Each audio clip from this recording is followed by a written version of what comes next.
Brought to you by NBC bearing, भारताची पहिली bearing उत्पादक।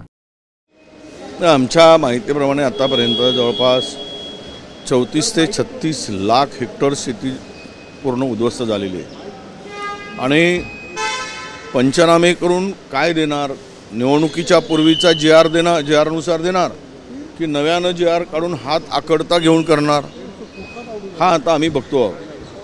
त्याचे पंचनामे करायचे आधी जरी दिले असले तरी ही मदत तातडीनं देण्याची आवश्यकता आहे आणि हेक्टरी 50,000 रुपये, कारण काहीच पीक शिल्लक राहिलं नाही। याने 1 रुपये पीक विम्याचा सोंग केला, तो कॅन्सल करून टाकला, तो रद्द केला, शेतकऱ्यांना पैसे भरायला लागले।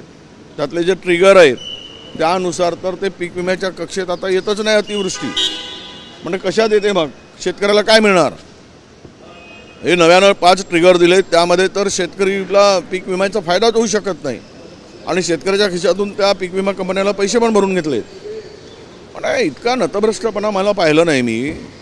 मुळात काय होतं की तुम्हाला कर्जमाफी देतो म्हणून तुम्ही सांगितले पहिल्यांदा कर्जमाफी द्या, शेतकरी त्या कर्जात बुडालेला आहे आणि हेक्टरी 50,000 रुपये देण्याची तयारी ठेवा, तरच हा शेतकरी सावरेल।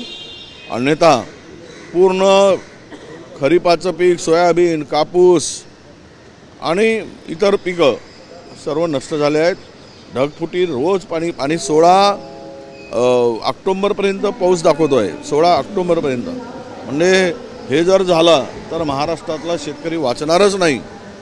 त्यामुळे सर्व कामं गुंडाळा, काय ते समृद्धी फामृद्धी हे ते आणि सगळं करून सोडून शेतकऱ्यांना मदत करा, तरच हा शेतकरी वाचू शकेल, असं आमचं सरकारला आव्हान आहे। दिवाळीपूर्वी मदत जे आहे खात्यात जमा होईल असं सांगितलं जात आहे, मात्र नाही आनंद परिस्थिती पूर्ण पीकच उद्ध्वस्त झालं असल्यामुळे कसं होणार आहे? काय ते थातूरमातूर देऊन 2 हेक्टरपर्यंत 13,000 रुपये देणार आणि त्या 13,000 रुपयामध्ये काय होईल?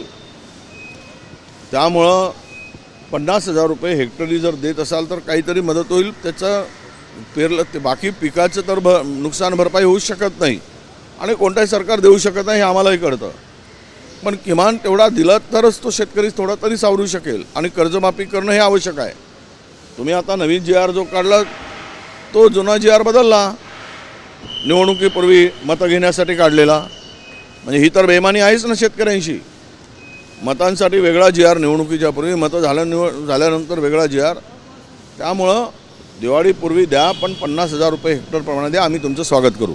मेळावे होते आहे, चिंतन शिबिर राष्ट्रवादीचं नुकतंच पार पडलं, आता काँग्रेस शिवसेनेचा निर्धार मेळावा होत आहे, कशा पद्धतीने पाहता? म्हणजे भाजपच्याच वाडे किल्ल्यात मित्र पक्षाचे मेळावे जे पक्ष आहेत ते आत्ताच भांडत आहेत। नाही, आम्ही नांदा सौख्य बरे म्हणतो त्यांना, पण ते नांदा आता त्यांना भांडण काय, वर्चस्वाची लढाई आहे तिघांची, पण ते भाजपाच्या हातात दोर आहेत ना। किती चिंतन शिबिर घेऊ द्या, किती मनन शिबिर घेऊ द्या, किती काही शिबिर घेऊ द्या, पण भाजप म्हणेल ए इधर चलो, ते त्याला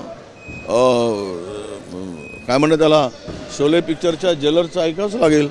आधे इधर जाओ, आधे उधर जाओ, इधर इतने जाओ, उधर उतने जाओ। यांच्या हातात आहे काय? कारण त्या बैलबंडीचे कासरेच मुळात देवेंद्र फडणवीसांच्या हातात आहेत।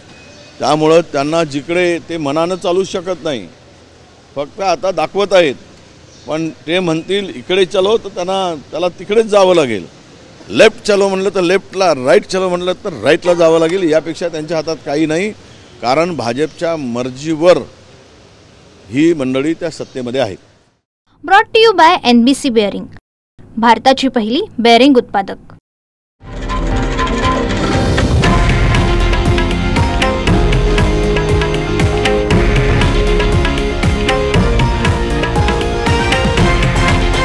हे आहे देशातील नंबर 1 न्यूज नेटवर्क आणि आपण पाहत आहात TV9 मराठी, एकमेव।